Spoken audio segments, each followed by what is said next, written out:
Yan ho yung pathway papunta sa legal.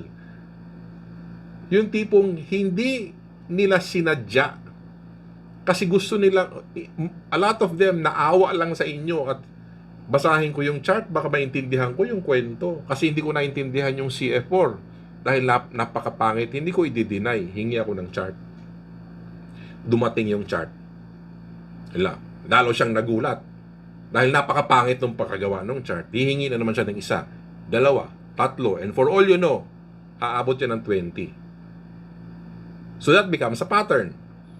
Now, to avoid all of that, sa CF4 pa lang, ibigay nyo na yung kanyang hinahanap.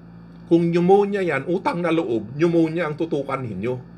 Hindi yung pumasok siya ng leg pain at naging UTI. No, I'm not telling you to be fraudulent. I'm telling you to get good RODs.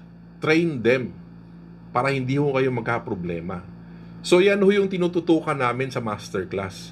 Yung mga nakaupo doon, dapat hindi ho tatanga-tanga. Sorry for the word, ha? Kailangan hong ganun yan. Ganun din ho ang konsepto. Okay? Sino sa inyo dito? Okay, type number 2. Sino sa inyo dito ang may problema sa OECB? Yung problema sa OECB doon sa site. Sino sa inyo? Type number 2 if may problema kayo sa OECB. Okay? Okay. Marami ho sa OECB, ang nilagay nila na tao doon, wala namang kaalam-alam. Ang susi sa OECB is magaling na tao.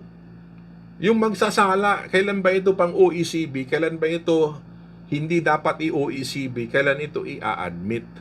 Ganun lang din ho yun. Parang claim form 4 lang. Okay? Kapag yung history and physical illness mo ay tagilid, disgrasya na yan. Hindi mo maibigay kay PhilHealth yung gusto nilang basahin. Ganun din sa OECB.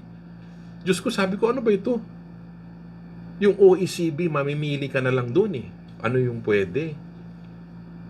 May nakita pa akong isa, OECB, ginawa ho lahat. Ginawa ho parang annual physical exam, yung executive physical exam. Sabi ko, oh my God, ano ba to? Sino ba nagturo dito?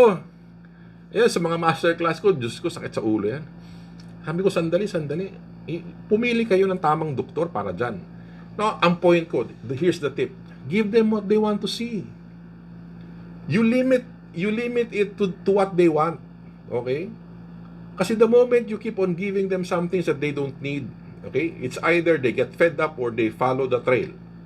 So, if it's pneumonia, give the pneumonia. If it's asthma, give it to them. Okay?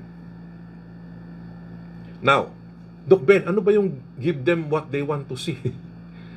Yung history and physical exams, admissibility pa lang ho, dapat tama na kayo. Para hindi na nila bulat-latin yung ibang pages ng CF4. Okay? Who wants tip number 2? Me. Type me kung gusto nyo ng tip number 2. Tip number 2. Dapat nakuha nyo tip number 1 na type me kung gusto nyo ng tip number 2. Okay. Ito, tip number 2. So, piliin ninyo. Di ba sabi ko, give them what they want to see. Okay?